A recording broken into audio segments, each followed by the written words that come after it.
King Charles III addressing lawmakers in British Parliament today as MPs offering their condolences. Her late Majesty pledged herself to serve her country and her people and to maintain the precious principles of constitutional government which lie at the heart of our nation. This vow she kept with unsurpassed devotion.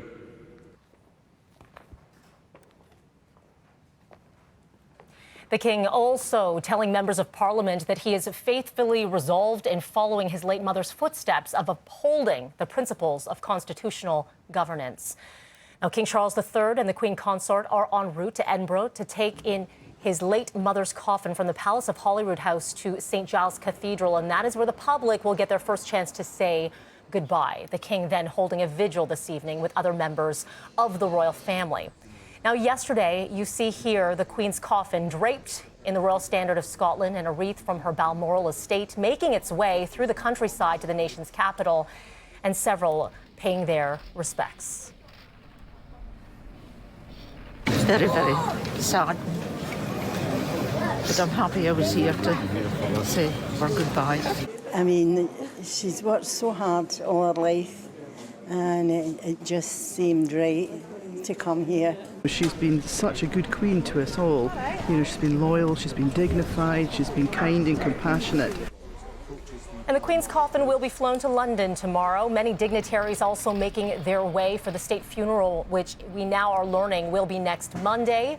Canada's High Commissioner to the UK is already in the city, and make sure you stay tuned to Breakfast Television. He joins us live here at 9 this morning. But before that happens, as mentioned, the monarch's coffin will lie in rest at St. Giles Cathedral in Edinburgh, and we are following all of the developments this morning at Parliament. You heard her a few moments ago. We rejoin, and we are honored to have her, Lisa LaFlamme, special correspondent to CityNews, joining us again from London. Lisa, first of all, good morning to you. I know you've been following so many developments over the last several days, and I want to begin first with this weekend. And I know it's hard to encompass so many different places you have attended, so many faces you have met, so many conversations you have had. But in these memorials, Lisa, has any conversation stood out to you? I think what stood out for me most of all of the conversations really was a mom. She had two little girls, and she was so emotional she almost couldn't even get the words out. She, her entire life, thought of the Queen almost as her own grandmother. It was really tangible, the emotion she was feeling and the sense of loss. There's been a lot of that, Melanie, where people felt that connection, which you would think it would be so remote. I mean, this is the Queen living in the grandest castles in the world, and yet for the people in this city that I've spoken to, and the so many that have traveled to London, she was a member of their family. It's very interesting to me, that connection that people make with someone they've watched for so long and obviously admired. There's so much emotion here. You ask someone one question, and so many times within their first answer, they get choked up and can't even answer it. It's almost as if the penny drops as soon as a camera is in front of them is a possibility, and they're answering. I think, though, the thing that has been overwhelming to see, just the beautiful, spectacular countryside of Scotland yesterday, and the people lining the streets of the towns and villages to pay their silent respect. And there was a moment in Aberdeenshire where there were just tractors as far as the eye could see, and we know that the Queen obviously loved her time in Balmoral. She had more of a life there, more of a relaxed time with family and friends, and you know, it's probably I don't know, fate perhaps, that's actually where she died, was in a place she loved so well. It's been an extraordinary weekend, truly, of visuals and conversations and emotions, and it's really just starting here because, as you say, the Queen returns in that coffin tomorrow.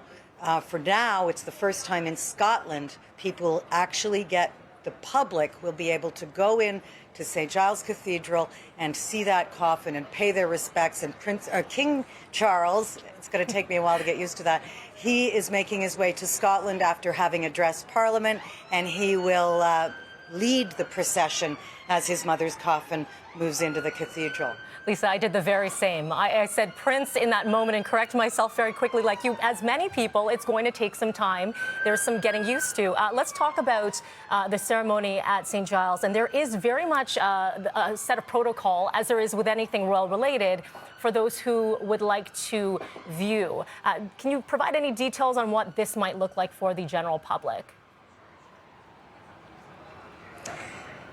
Well, I can tell you this, in the famous British tradition of queuing, it will come in handy because they might be waiting, I mean, up to 30 hours, we're being told. Some people arrived late last night in their sleeping bags to try to be first in line. It'll be the same thing here. I remember vividly when the Queen Mother died, Queen Elizabeth's mother, and she was lying in state here, and it was nonstop, around the clock, lineups as far as the eye could see, right up until the moment of the funeral. That's the same case here. So in Edinburgh, they have about 36 hours, I believe, where people will be able to go in and pay their respects. They're basically telling people you have to bring in a small bag, don't bring flowers, don't bring stuffed animals, bring appropriate clothing. You'll be waiting outside. You won't be able to sit because the lineup is going to keep moving. And it'll be the same here, only writ large, given the population and the masses of people that are making their way to London, to be here, to feel on some level the history of this moment in time. And it is very much that feel, as you said, Lisa, when people speak those words to you, as you put a camera and a microphone near them, and that is their moment where they feel that connection, or at least are able to emote that. Lisa LaFlamme, live for us in London. We appreciate you taking the time with us, and we will check in with you again throughout the week. Thank you.